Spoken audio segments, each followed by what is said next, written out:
somebody put something on Facebook the other day about, oh, we got to forget the past. I'm like, what? No, we don't.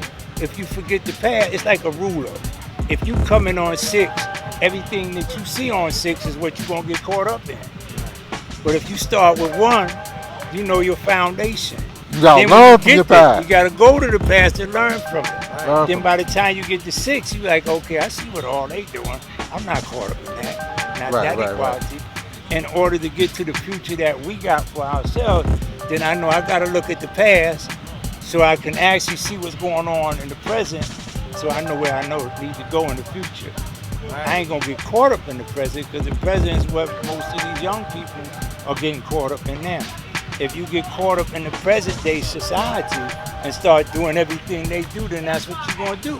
You might as well walk around with your pants hanging off your butt, talking all that negative stuff out their mouth. I got a grandson. He can't even know how to write because he's caught up in that negative nonsense. I'm like, what the hell is that? Where you gonna go with that? So you just caught up because you think that's what it is.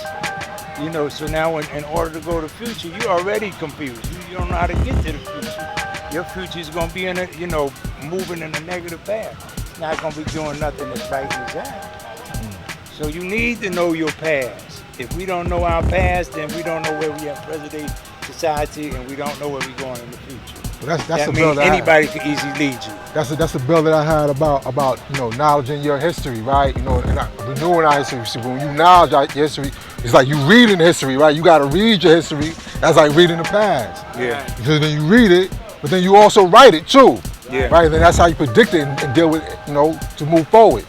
If you gotta read it. Yeah. To know what you're dealing with. You gotta even know what your history, your language, your culture. You gotta acknowledge it first. That's right. Then you start writing it. But you gotta acknowledge it first. Yeah.